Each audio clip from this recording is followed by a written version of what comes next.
This is a lecture from Open Tuition. For the free lecture notes that go with this podcast, please visit opentuition.com. This session is going to go through and look at the June 2015 ACCA P2 exam, question number 1. You should find that if you have the question in front of you, question number 1 is all about a public limited company called Kutchen. And as with all question number 1s, particularly here part A that we're going to go through and focus upon, is all about group accounts with some accounting treatment for various accounting standards thrown in for good measure. So as always, if I was to approach a question like this, I will go through there and read the requirement first. As you go through and read the requirement, you can see the financial statement it requests, which is the position statement. You can see that it's for the Kutchen group, so therefore Kutchen must be the parent. You can identify the year-end date and also the number of marks that are available. 35 marks for part A, pretty standard. That translates to 63 minutes, of which you will spend no more or no less than 63 minutes. And in those 63 minutes, you will be purely number crunching. There is no explanation, no narrative required at all within question 1 part A. For 35 marks, you need 50% to pass. So you will be looking there for 17.5 marks, which rounds itself up there to 18 marks. This question, pretty typical in terms of exam standard and in terms of exam layout. I think the first thing that you need to go through and do there is have a look at the financial statements of Kutchen, House and Mac. You can see there that they all prepare the financial statements in dollars. So therefore there will be no overseas subsidiary issues to deal with here. If we look to see whether or not there are subsidiaries or associates, you can see that within the non-current assets section of Kutchen, there is a $52 million investment in Mac, and it states that it is an investment in a subsidiary, so we can assume that Mac is a sub. We'll need to look at the ownership interest, and then House. We're not too sure there what's happening with House, as there is no investment shown within it. The rest of the financial statements don't really seem to go through there and throw up anything particularly different from what you would normally go through and see. So let's go through there and begin to look at the additional information and is it our workings. So I'd start off with my workings, and as always the first few pieces of the additional information, go through there and deal with the group structure in terms of who our subsidiaries are, when they were acquired, when they may have been disposed. I think the first 3 parts deal with subsidiaries. It's up to you which one you go through and deal with first. Here we'll just deal with part 1, followed by part 2, and then followed by part 3. So if I head up a separate page of paper and head it up there, is it with my workings. The first working that I will go through and do, I'll head it up working 2. Working 1's the group structure, so it's very rare that you need to work working number 1. So let's just go through that and look at the net assets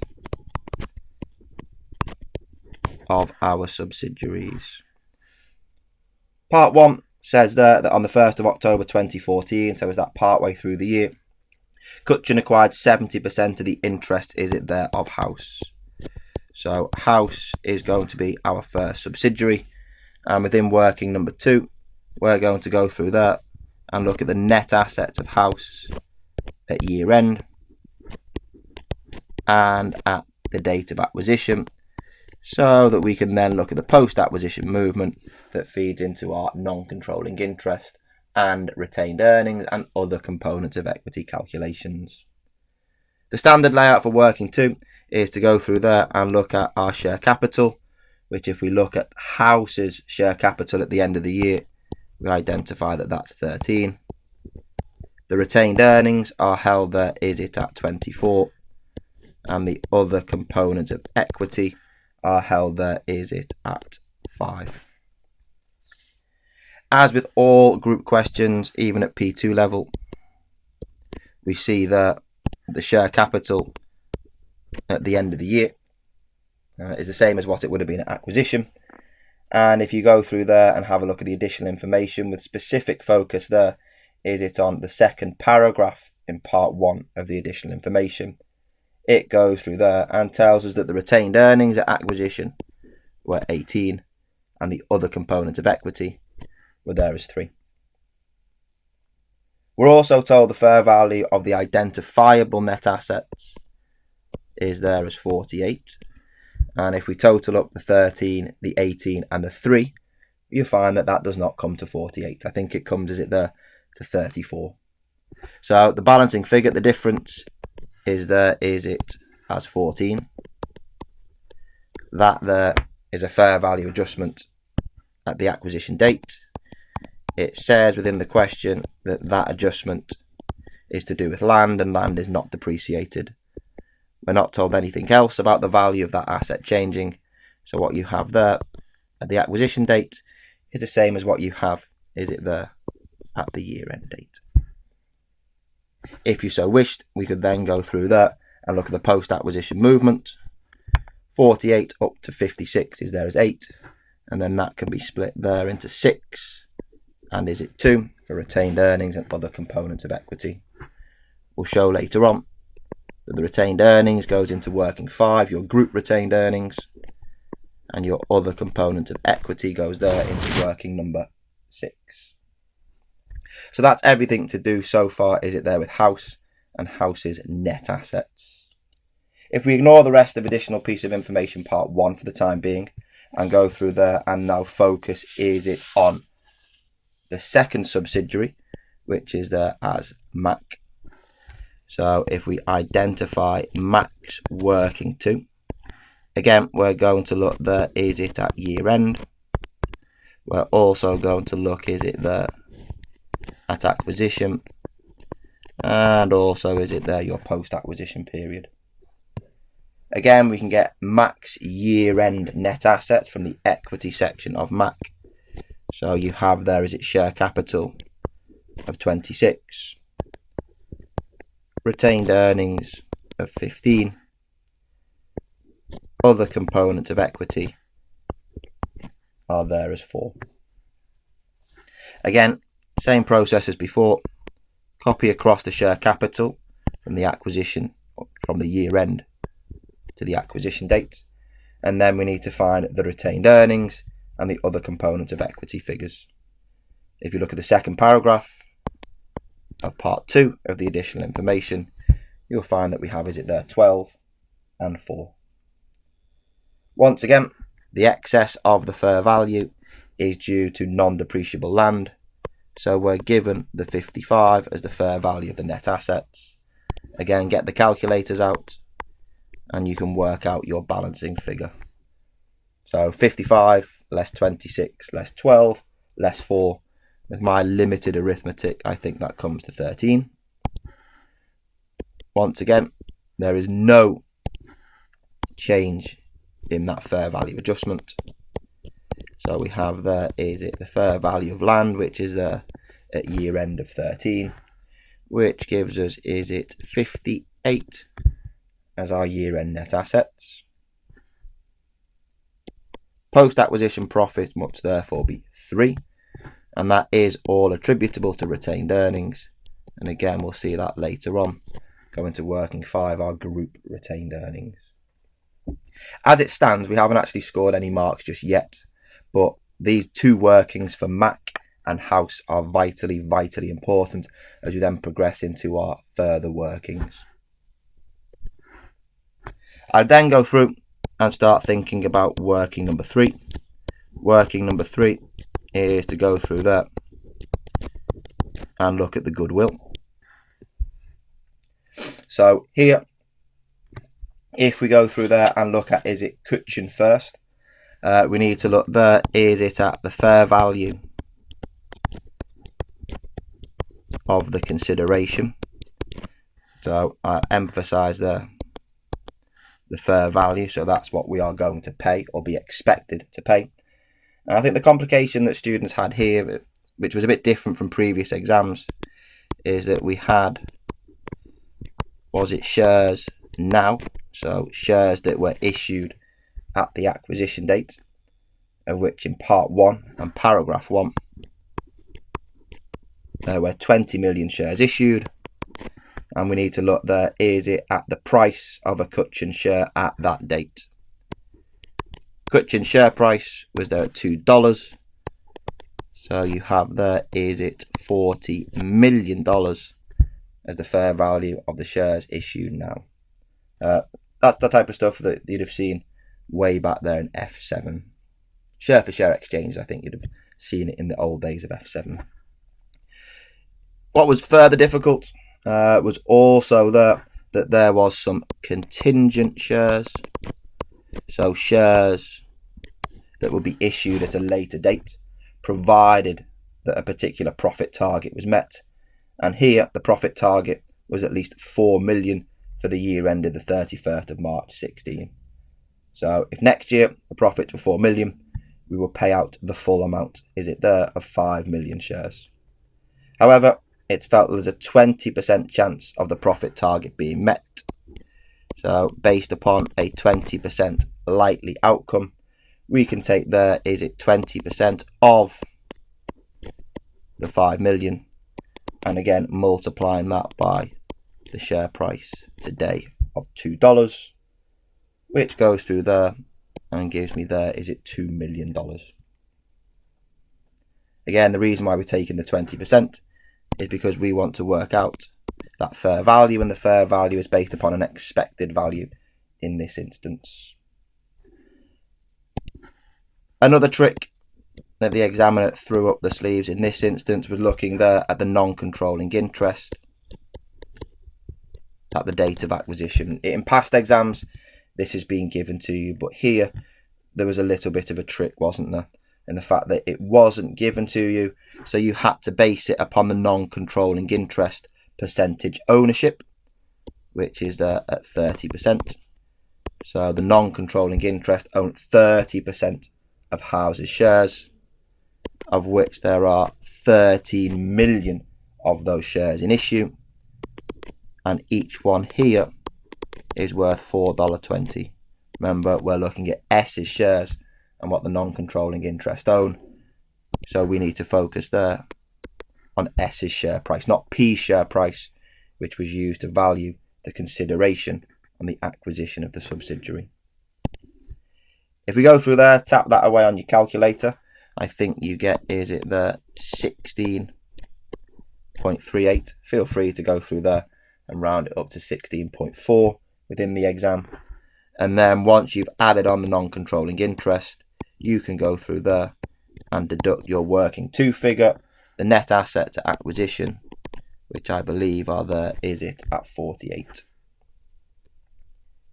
If you go through there and total that up, the goodwill with regards to House should be there, is that at 10.38 million.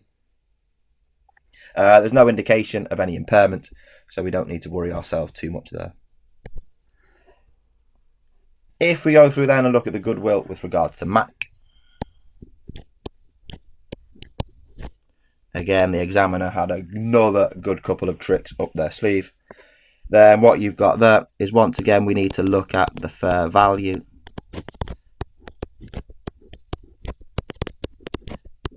of the consideration. Here there was no share for share exchange or any contingent shares. Here there was an easy mark I'd have thought to go through and get, which is looking there at the cash consideration, which is there at $52 million. So a nice easy mark to go through there and get to start things off.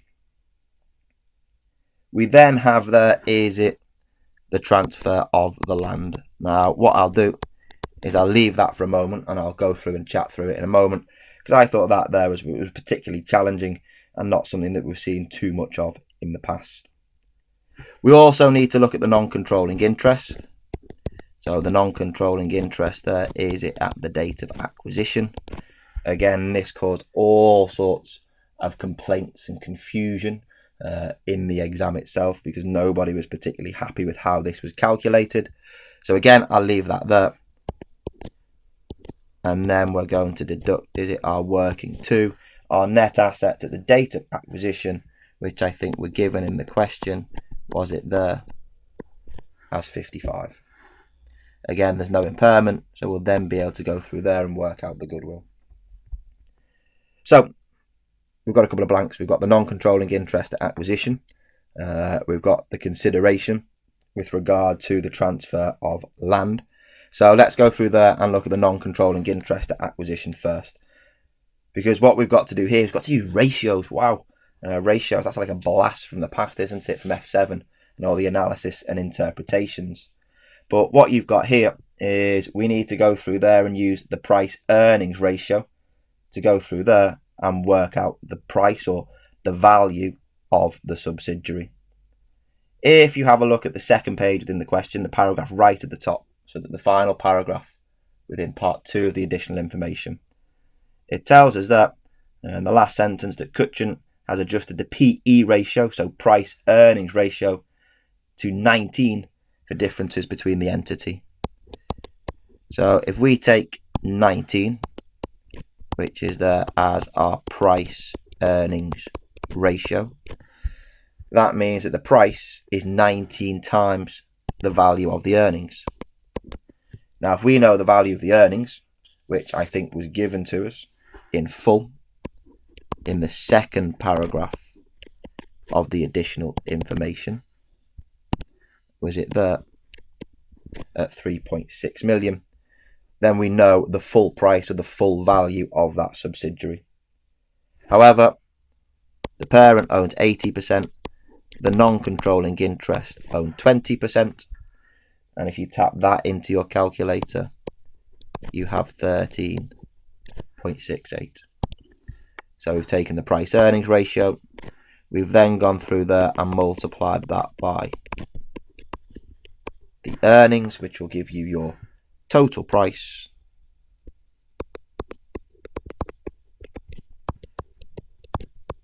and then attributed is it the non-controlling interest at 20% with their share there.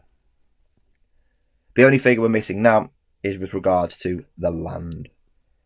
Again, this comes back, I think, to the first paragraph within part 2 of the information, whereby in the second sentence it says the consideration comprised cash of 52 million and the transfer of non-depreciable land with a fair value of 5 million.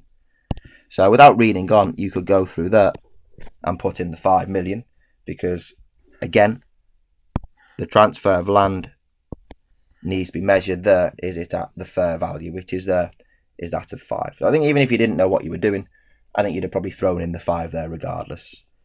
Where students may have then got confused is with the information that was then contained afterwards. It says the carrying amount of the land at the acquisition date was 3 million. So it wasn't at its 5 million fair value. So we need to get it to its 5 million fair value before it's then removed. And the land has only just recently been transferred and is still carried, is it there, at 3 million in the financial records. So the land has not been removed. We have not recorded the value of the investment.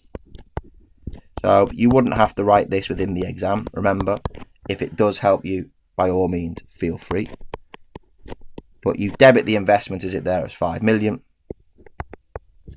We're going to credit our property, plant and equipment. Is it there as 3 million? Because that is what it was held at in the books. So that's there based upon the carrying value. And then we're going to credit. Will it be a gain? That gain is there. Is that as a balancing figure? It's a gain that belongs to the parent.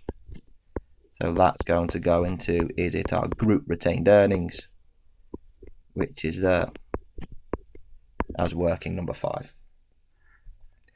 Again, the 2 points that you have at the bottom, we'll need to go through there and adjust for those later in the question. Okay.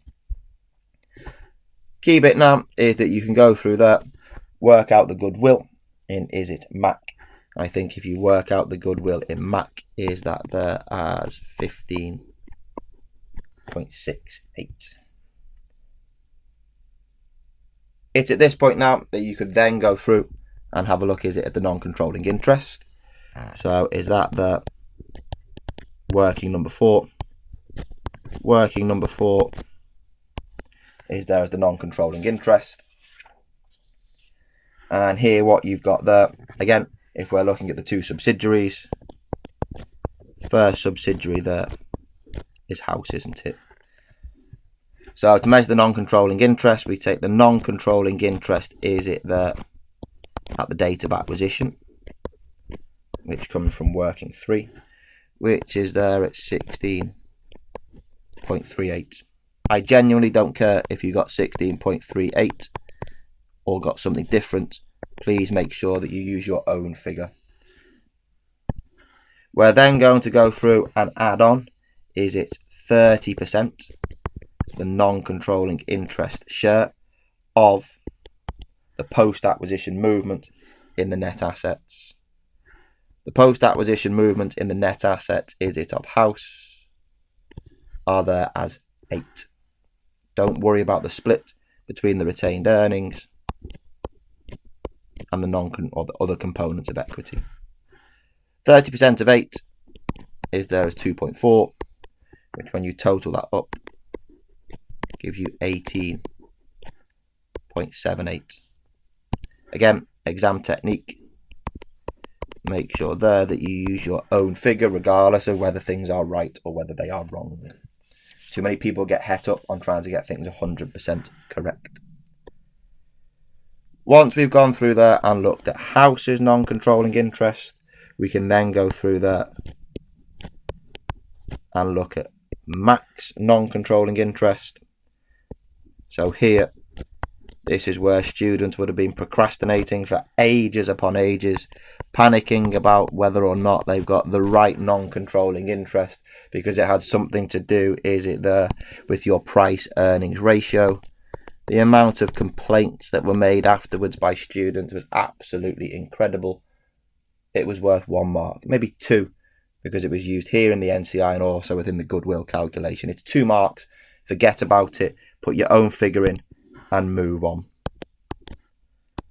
The non-controlling interest is there 20%, and the post-acquisition movement in net assets, is it there on goodwill. If I can go through, post-acquisition movement on net assets on the subsidiary, MAC is there, is it as 3.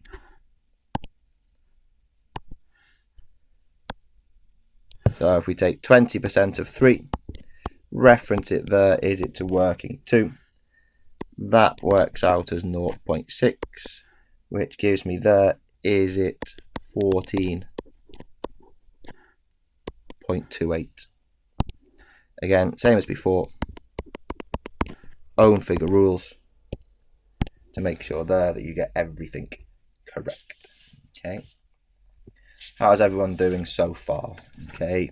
Everybody may be still a bit fearful. It's like, well, we've only just done some workings in terms of the net assets, the goodwill, the non-controlling interest.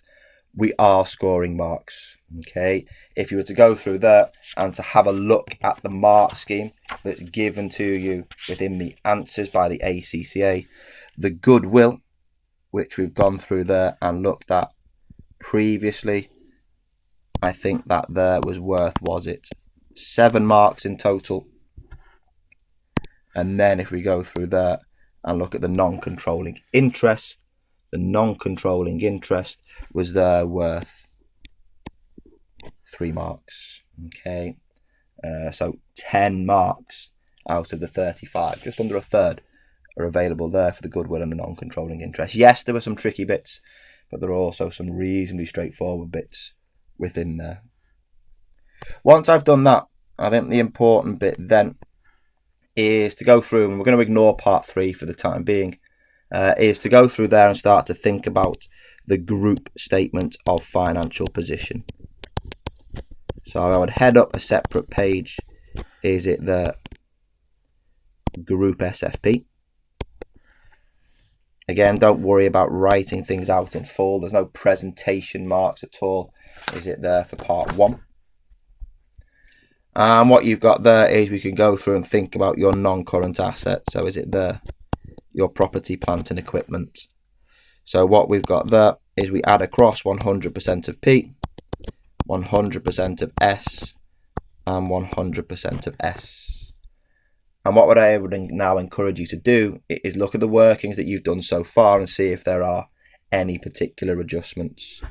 because I think if we go back to working number 2, if we look at house, then in house there was a 14 million adjustment. If we go through there and look at, was it Mac, there's a 13 million adjustment, and neither of those have been reflected within the subs financial statements.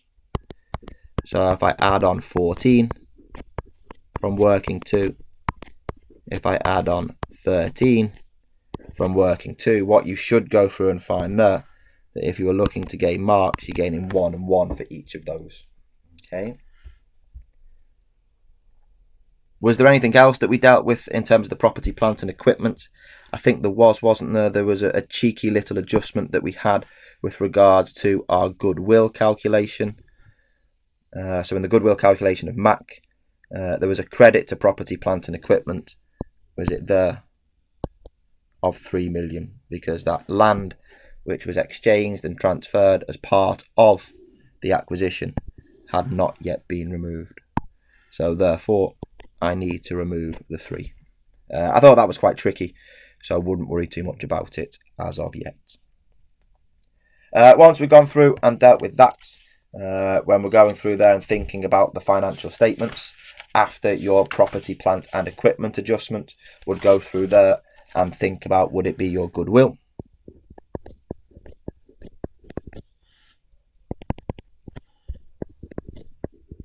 Goodwill, we can reference through, is it there to working number 3? And I think there, in terms of my goodwill, if you were to add the 2 figures together, you should come, is it there, to 26.06. So that's my 10.38 plus, is it there, my 15.68. The next line within the financial statement is the investment in the subsidiary, so we can ignore that. You've then got, is it your finance lease receivable? So is it there, the 50 plus the 14 plus the 8? There may be some adjustments for that later on. And then what we have as well are the current assets. So the current assets are there, is it 44 plus 25 plus 64. Again, I'm not going to close off the bracketed workings, but I'm not too sure if there's anything else yet to deal with. I could then go through there and look at, is it the equity? So first thing there that we have, is it the share capital? Remember, that's still there, 100% of the parent only at 43 million. We have the group retained earnings, which is a reference through to working 5. You have your group other component of equity, which will be my standard working 6. My non-controlling interest is there, is it as 4. So that's my working number 4 for non-controlling interest. I think, did we have, was it 18.78? So that was there, was it for house? And then for Mac, I think it was 14.28. If you add those 2 together, again, double check on the arithmetic. I think it's there, is it 33.06?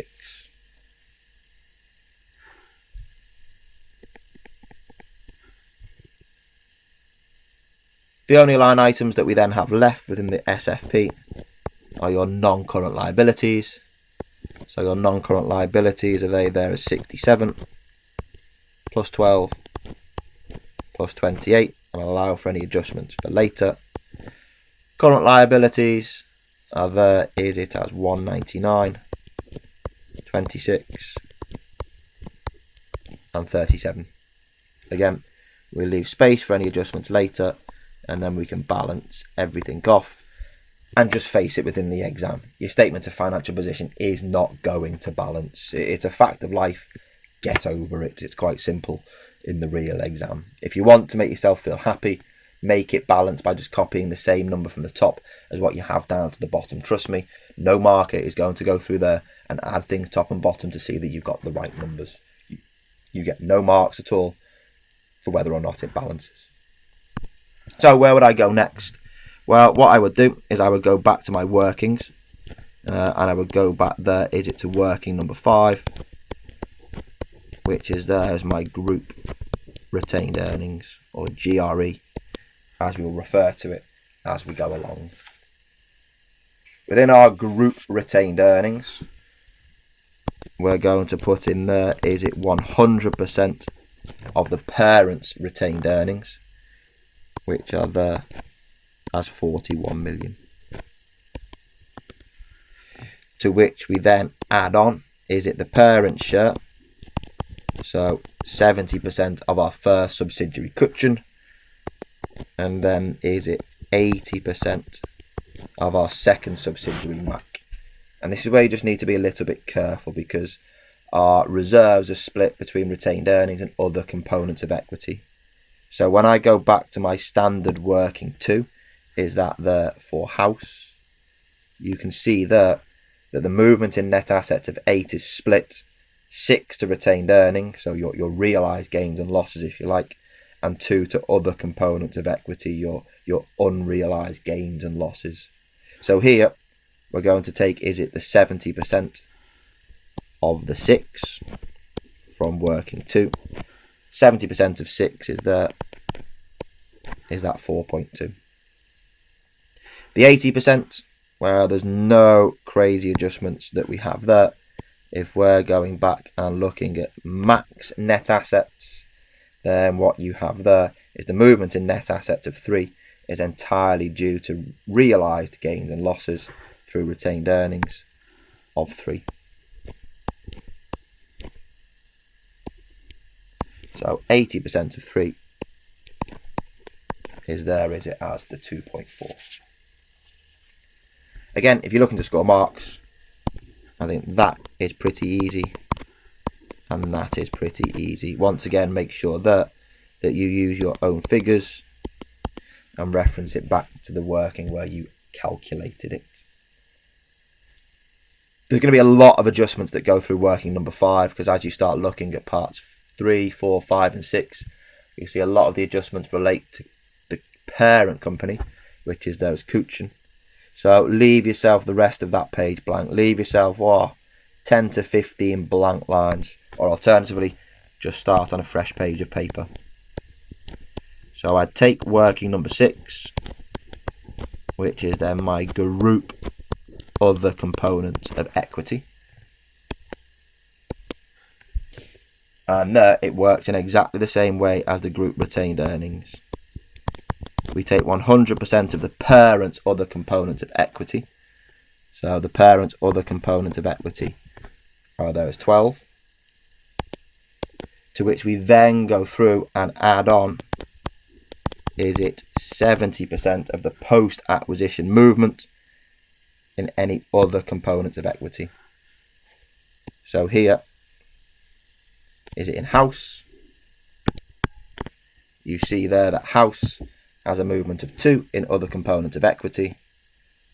But is it there for MAC? Everything went through retained earnings, so no movement in other components of equity.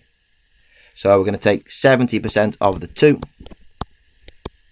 which is there in working number 2, and 70% of 2 is there as 1.4.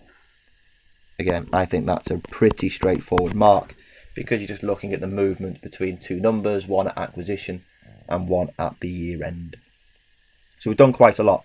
We've gone through quite a big chunk of the information. So what I'd do is I'd just stop the recording at this moment, just press pause, whatever it is, and just recap everything and make sure that you're happy with where we're up to. Once you've gone through and read everything and checked that we're happy of where we're up to, then start to read the rest of the information. Part 4, Part 5, Part 6, and is it there? Part 7. Try to understand, Part 3, 4, 5 and 6. Getting carried away with myself. It was hard enough dealing with what was left as opposed to putting in an extra piece of information, wasn't it?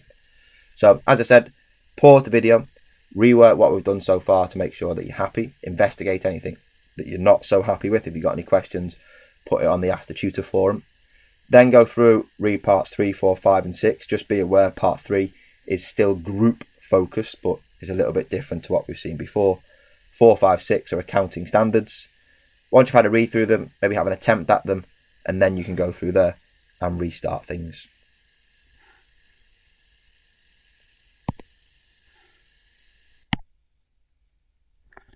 So, how's everybody getting on so far? Welcome back.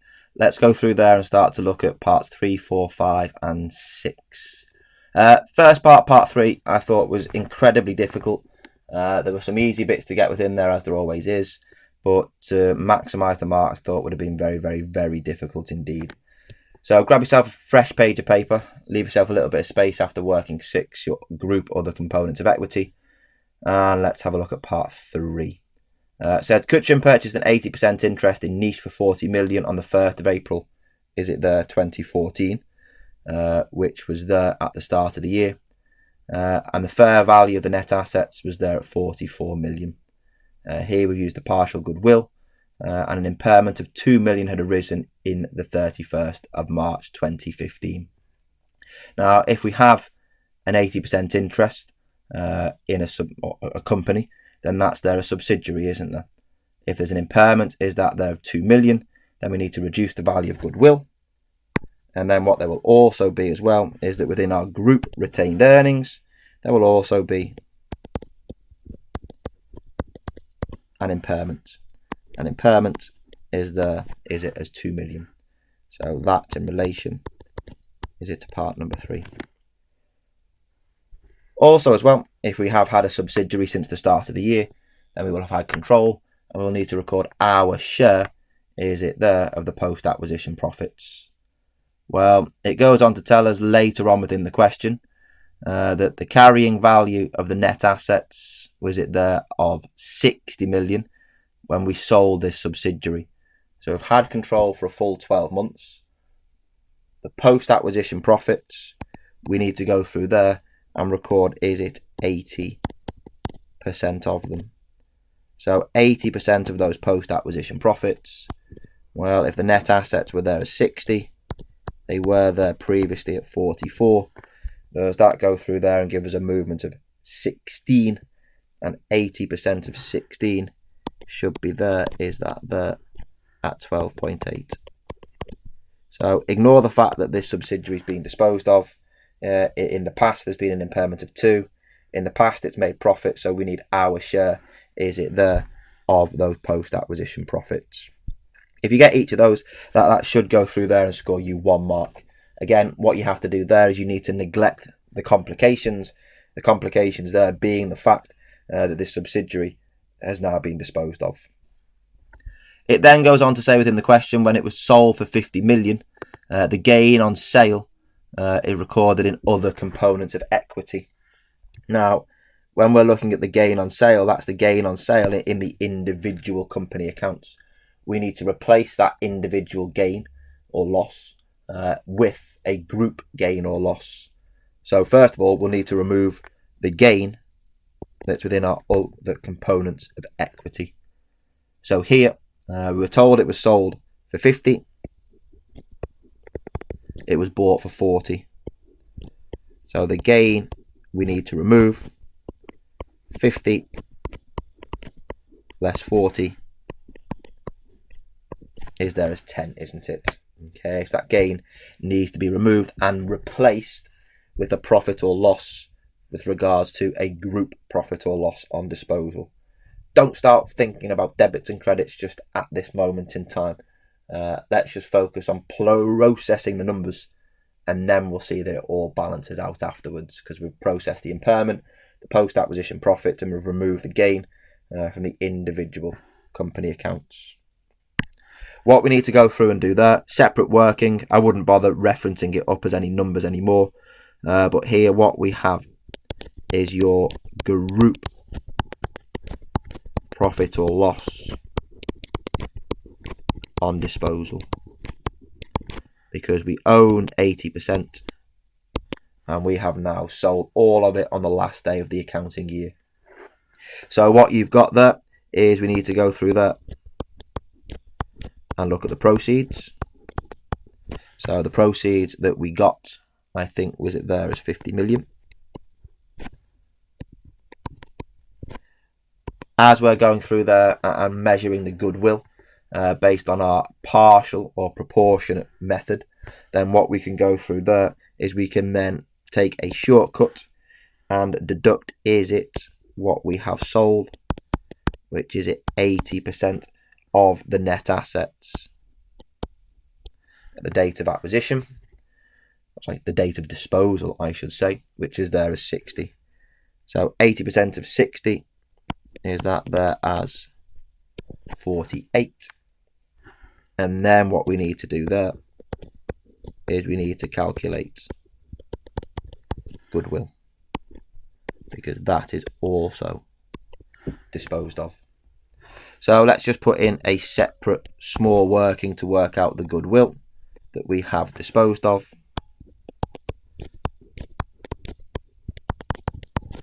So the goodwill looks there at what we've paid, and what we paid on acquisition was it there as 40 million. We need to go through that and look at what we've got. So we got there, was it 80% of the net assets, which is 80% of the 44, which is there as 35.2. And then there was the impairment, which is there, I think, as 2. Should go through there, I think, and give you goodwill at the date of disposal. Is it there as the 2.8? If I put in my goodwill of 2.8, then your group profit or loss on disposal should, I think, turn out to be a loss. So you have a group loss on disposal, and that group loss on disposal is going to go there into my group retained earnings. So if I go back to my working number 5, you've got a loss on disposal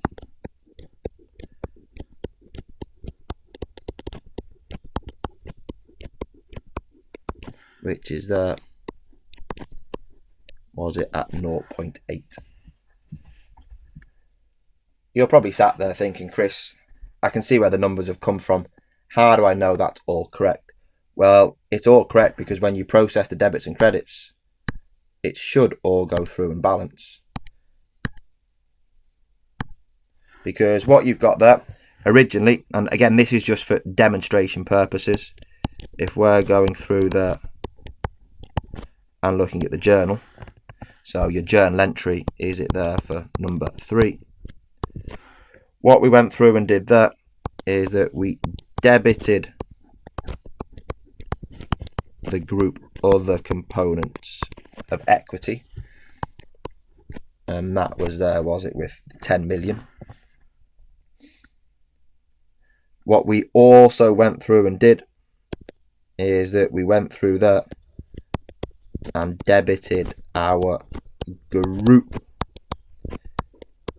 retained earnings, was that there with the impairment, which was there, was it, of 2 million. The credit that we processed again to group retained earnings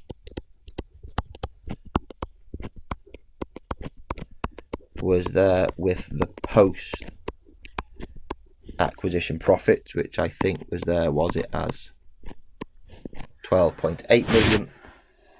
And then at the end we went through there, didn't we, and we debited once again the group retained earnings, was it there with that loss, hence it being a debit, was it there of 0.8 million.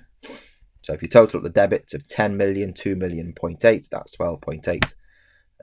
With the credit there, is it also of the 12.8. So the debits ultimately there equal the credits. I thought that was very, very, very hard indeed. Okay, So don't panic, don't stress. Again, just try and get the easier bits.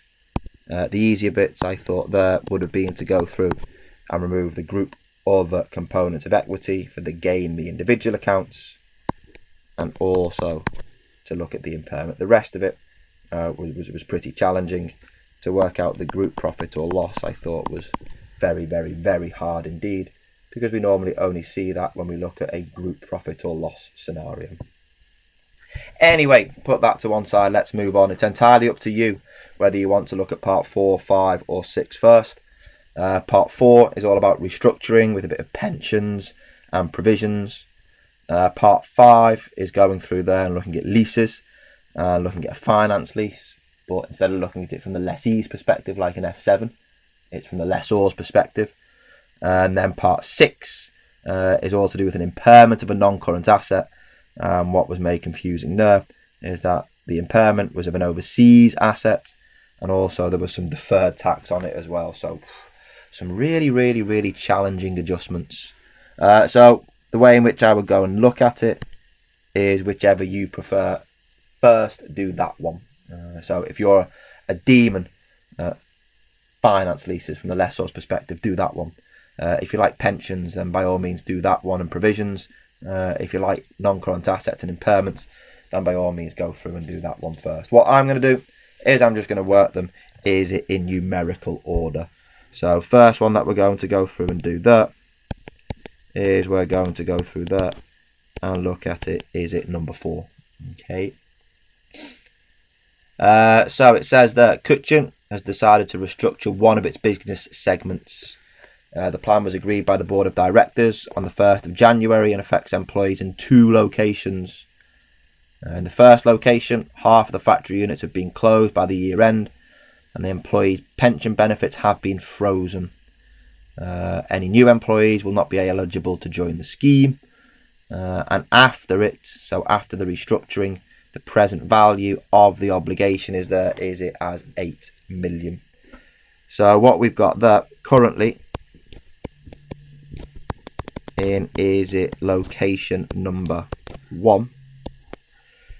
Before any restructuring took place, using the information you've got there, the obligation was it as 10, and is it the asset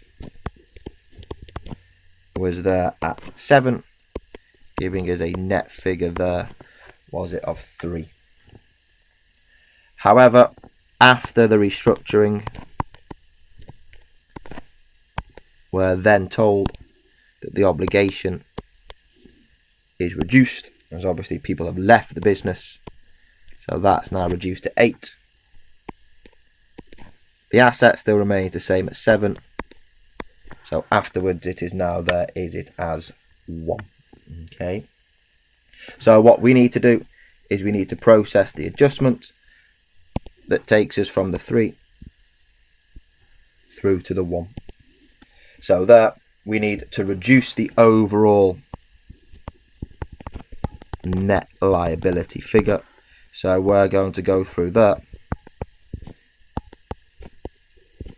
and debit the pension, is that there with the 2 million. So that will be on the group statement of financial position.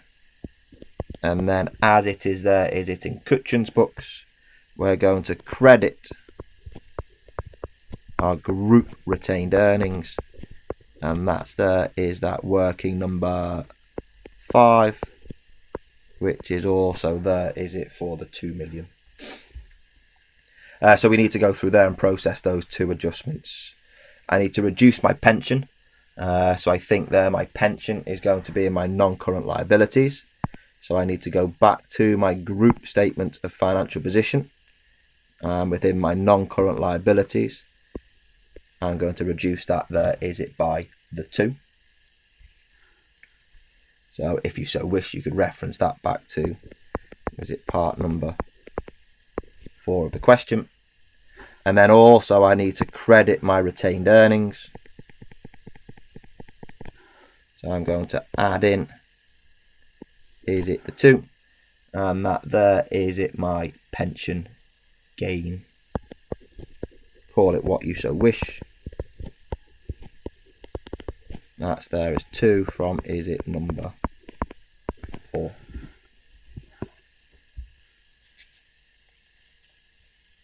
I think that then deals with everything from location number 1. If we go through there and have a look, is it at location number 2?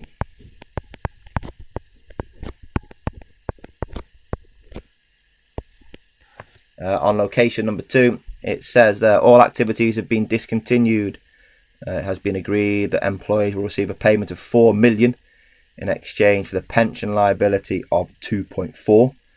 So what we're doing there is, again, we're curtailing the pension, and they're going to get 4 million. So we need to revise it from the 2.4 up to the 4 million. And also as well, it says question estimates the cost of the above restructuring, excluding pensions, will be there, is it as 6 million. It tells us that none of the things have been accounted for because of some nonsense there to do with the fact they don't want to spoil the share price. And the pension liability is shown in non-current liabilities. So in location number 2, there's 2 things to go through and deal with essentially. You've got the is it the pension, and also the is it the restructuring costs. I think probably the restructuring cost is a little bit easier to deal with because it says it's going to be 6 million. So we need to provide for it because there is a plan and they have commenced that plan already, haven't they? It doesn't matter that there's been no announcement. They have commenced the restructuring, so that suffices. So I'm going to go through there again and debit my group retained earnings. Is that there with 6 million? And then I am going to credit my current liabilities. Is that there with the 6 million? Because presumably it will be paid, is it there, within the next accounting period. So again, debit the group retained earnings, if I can find where I've written it down. So I've got there, is it my restructuring cost as part of number 4, and I am going to debit the retained earnings, was it, with the 6 million. So I debited the group retained earnings with 6, and then I am going to credit, is it my current liabilities, with the same 6.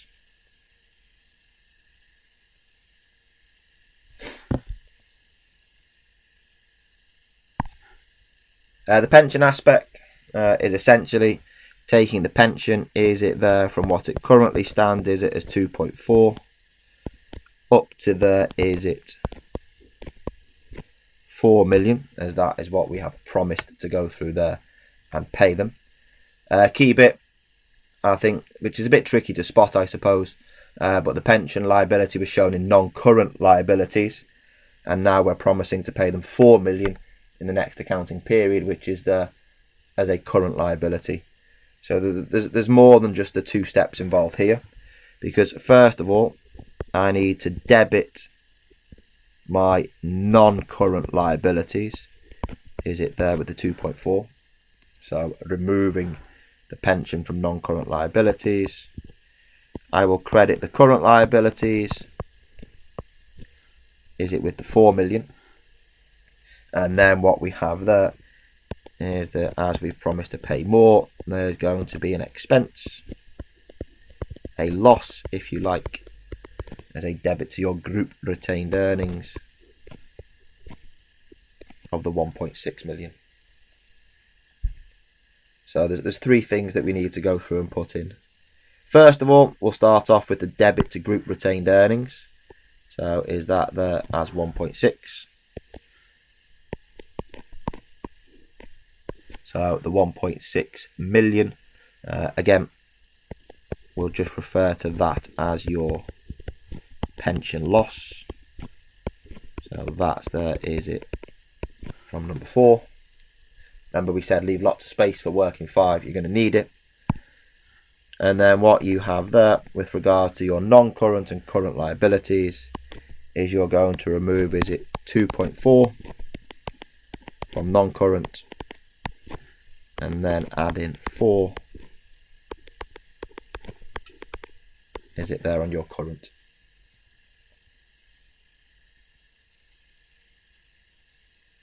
Excellent. There you have it.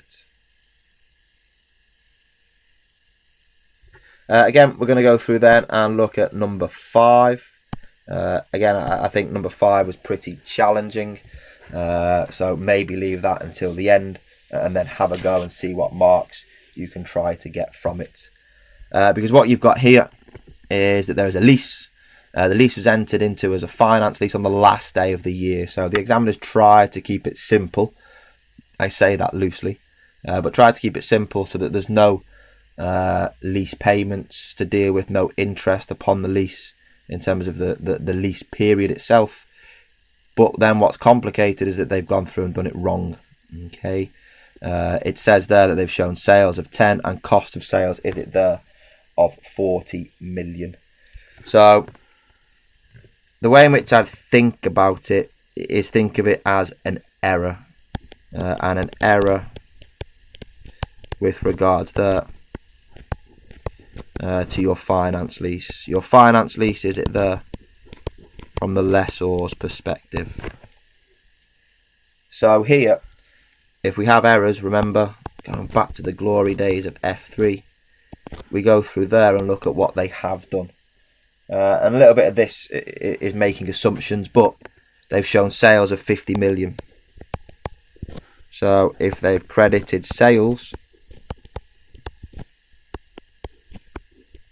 with 50 million, I would assume that they've debited their receivable, is that they're with the same 50 million. And what they will have also done there is it says they've recorded cost of sales of 40, so they have debited their cost of sales with 40 million and credited the PPE with 40 million. So that's what they have done. But what should they have gone through and done? Well, part of what they've done is correct. So what they should have done is they should have debited a finance lease receivable. They should have credited property, plant and equipment.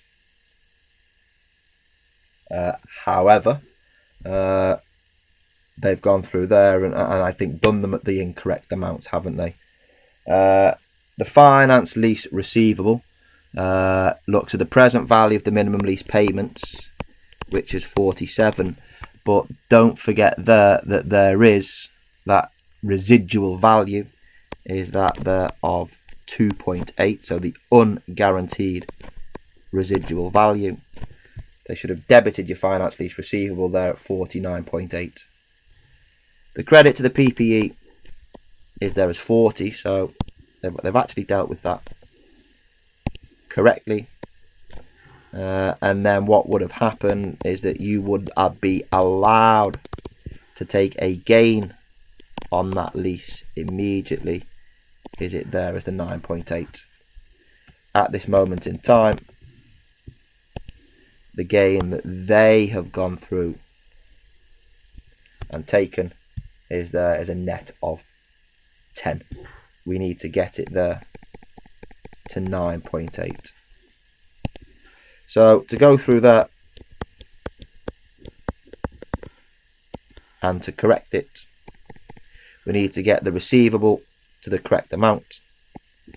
So it was recorded at 50. We need to credit that finance lease receivable by, is it 0.2, to take it from 50 down to 49.8. And then the debit is there to my group retained earnings, which is there as the 0.2, which essentially is the 10 less the 9.8. Specifically, what you'd need to do is you would need to remove the revenue 50 and the cost of 40 and put in a gain of 9.8 as one line item, but let's not go through there and worry about that too much. We just have two things to adjust for: a credit to the finance lease receivable is that there of 0.2 and a debit to group retained earnings. So on my group retained earnings, our favourite working, we have an adjustment there. A debit is it of 0.2, so that can be just my finance lease adjustment as part of number 5. And then I need to go to my receivable. My finance lease receivable is going to be adjusted, is it there by, I think, the 0.2. And again, that there is number 5. Okay. Excellent. I don't think there are any more adjustments for the finance lease, but we'll just leave it there just in case. Hey. Excellent. So last but by no means least, is it part number 6. So part number 6, let's have an attempt and see how we get on. Again, there's 2 parts to it. I think the first bit is to go through the and to look at the impairment. So what you have there is it says we've impairment tested its non-current assets. We've decided that a building located overseas was impaired because of major subsidence. It was acquired at the 1st of April, so it was at the start of the year, of 25 million dinars. So the cost is there, is it as 25. So that's millions of dinars. So if we were to convert that into dollars, the rate at that date was it at 2. So does that give me $12.5 million? What then happens is that asset would then be depreciated because we now have it into the functional currency of Kuchen. And it said it was going to be depreciated, was it over 25 years? So 12.5 million divided by, is it your 25 years, is 0.5 million. So my carrying value is there as 12 before any impairment took place. So that's the carrying value on the 31st of March 2015. We're told the recoverable amount is it as 17.5 million. So there may be an impairment, which we will put in there as a balancing figure, because we need to take the recoverable amount, which is here, was it 17.5. The rate on that date is it at 2.5, which works out quite neatly, is it there as 7. Balancing figure, the impairment is it as $5 million. So what we need to go through and do there to make the adjustment is we need to reduce the value of property, plant and equipment by 5. And is it there, debit the group retained earnings also by 5. So if we look at the impairment of property, plant and equipment, that's a further reduction of 5 in relation to number 6. So I've reduced my group retained earnings, and then is it that I reduce, is it the PPE by 5, and there you have it. I don't think there'll be any more adjustments at all to that property, plant and equipment figure.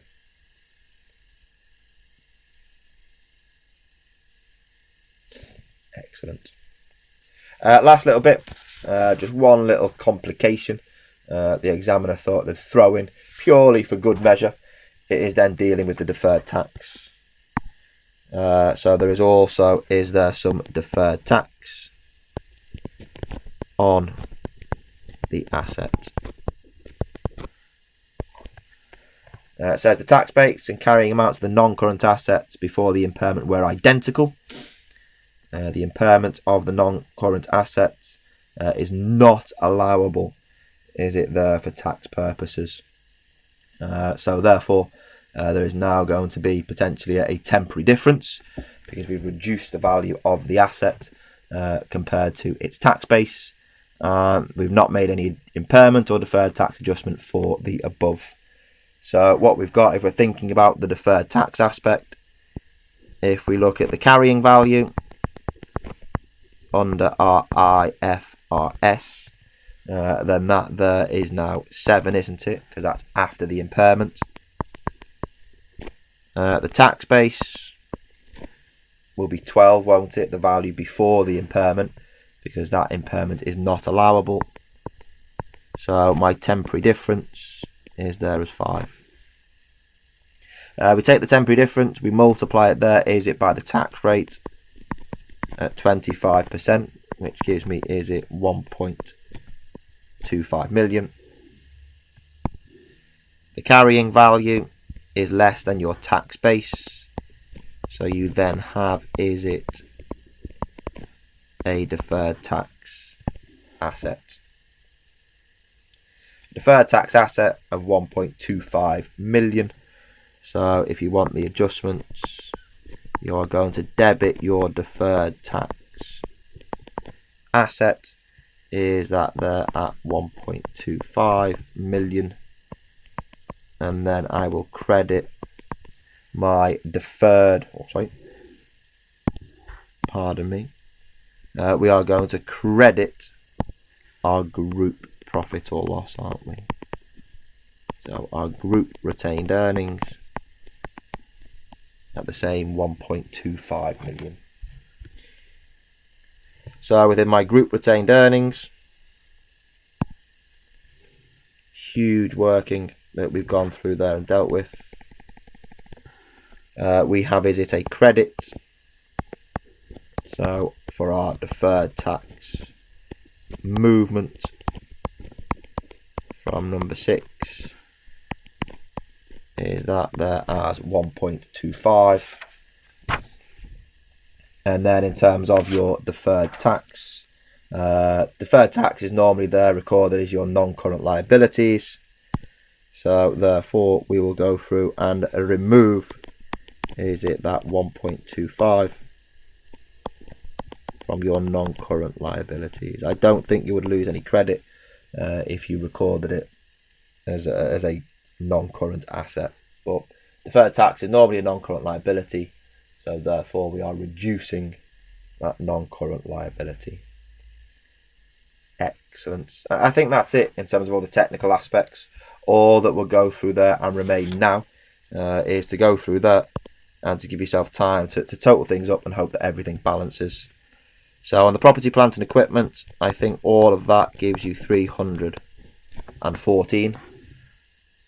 Just be aware that there are 4 marks maximum for the PPE. So there's obviously an additional 2 marks for the deduction of 3 and the 5 compared to the 2 that we already got, but we got 2 out of 4. That's 50%, isn't it? The goodwill, we know 7.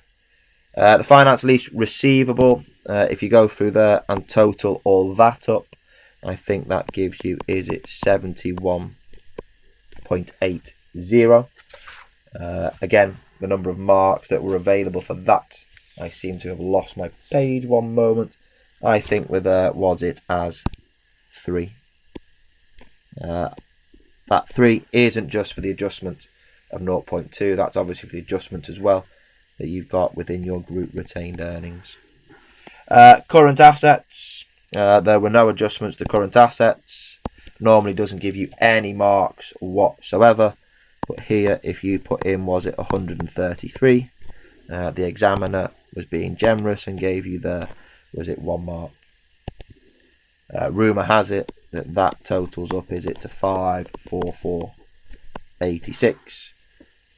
Before you go any further, whether it's right or wrong, I think it's right. Copy down that 544.86 at the bottom of your equity and liabilities section. It just looks good, doesn't it, that it balances. The retained earnings come there, is it to 50.05. Off the mark scheme, I think there are 6 marks available for that. Other components of equity, and I think if you total it up, come to, is it 25.4, for which there were 3 marks maximum for that. I think we'd have been able to get most of those available there. The non-controlling interest at 3306, that goes through there and gives us, is it 3 marks. Non-controlling or non-current liabilities, I apologise, go through there and give us, is it 101.35, and that goes through there and gives us a maximum, is it of 2. And then your current liabilities are there, is it as 272. Again, 272, I think gives us there, is it 2 marks, which makes sense as 1 mark for the 6 and 1 mark for the 4. Okay, I think the 6 was fairly easy to get, the 4 was a bit of a challenge, but 1 out of 2 again is there, is it as 50%. Okay, so a pretty challenging question. What I do is I go back to the start of it and work it again entirely by yourself. Okay, see if you've learnt from it. Don't go off and attempt another question, you'll be wasting your time. Make sure that you understand everything from this question first. As I said earlier on, if you've got any questions, by all means feel free to get in touch on the ACCA Tutor forum. Keep up the hard work and you'll be fine come the real exam.